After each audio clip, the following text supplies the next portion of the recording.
ઉત્તરાયણ પહેલા માતા પિતા માટે ચેતવણી રૂપ કિસ્સો સામે આવ્યો છે। વરિયાવ ગામે બહેને પતંગનો દોરો નહીં આપતા ભાઈએ ફાંસો ખાઈ જીવન ટૂંકાવ્યું હતું। પુત્રના આપઘાતથી પરિવાર શોકમાં ઉતરી ગયો હતો। ઉત્તરાયણને ગણતરીના જ દિવસો બાકી રહ્યા છે ત્યારે પતંગના દોરાથી ગળા કપાવા સહિતના અકસ્માતો એક તરફ સામે આવી રહ્યા છે ત્યારે બીજી તરફ વાલીઓને સાવધાન કરતો એક કિસ્સો સુરતમાં નોંધાયો છે, જેમાં પતંગના દોરાની માથાકૂટમાં માથું લાગી જતા 10 વર્ષના બાળકે ફાંસો લગાવીને આપઘાત કરી લીધો છે, જેથી પરિવારમાં શોકનું મોજું ફરી વળ્યું છે।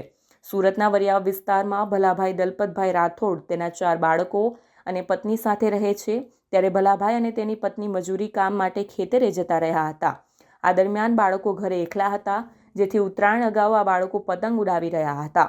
જો કે 3 નંબરના નાના સંતાનને પતંગનો દોરો ન આપતા 2 નંબરના સંતાનને માઠું લાગી ગયું હતું, જેથી તેણે ગળે ફાંસો ખાઈને આપઘાત કરી લીધો હતો। 10 વર્ષીય બાળકના આપઘાતની જાણ દીકરીએ કરી હતી, જેથી માતા પિતા ખેતરેથી દોડી આવ્યા હતા। બાદમાં બાળકને હોસ્પિટલ લઈ આવ્યા હતા, જ્યાં તેને મૃત જાહેર કરવામાં આવ્યો હતો। હાલ 10 વર્ષના બાળકના ચોંકાવનારા આપઘાતને લઈને પોલીસે તપાસ શરૂ કરી છે। બાળકે ખરેખર આપઘાત કર્યો છે કે તેના આપઘાતમાં ખપાવવાનો પ્રયાસ કરવામાં આવ્યો છે, તેને લઈને પોસ્ટમોર્ટમ હાથ ધરવામાં આવ્યું છે। ભલાભાઈ છોકરાનું શું નામ છે? કેતનભાઈ। કેટલા વર્ષનો છે? 10 વર્ષ। શું થયું એના જોડે?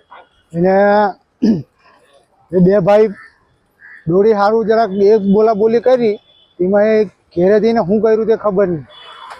પછી એક બેને મારી છોકરી કે નાનલી છે તેણે જોયું અંદર બરારા ખાઈને નાઠી, ભાઈ લટકી ગયો એટલે બાજુવાળી બેન છે એ ગઈને એને જીવ બચાવવા માટે કાપ્યું ને એને નીચે મૂક્યો।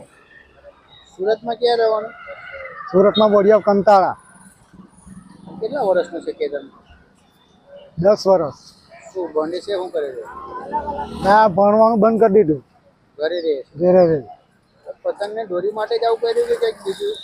પતંગની દોરી માટે જ પતંગ લાવ્યો અને કન્યા બાંધી ને પછી દોરી માંગતો હતો નંદલાભાઈ વાળો, નંદલાભાઈએ નહીં આપી।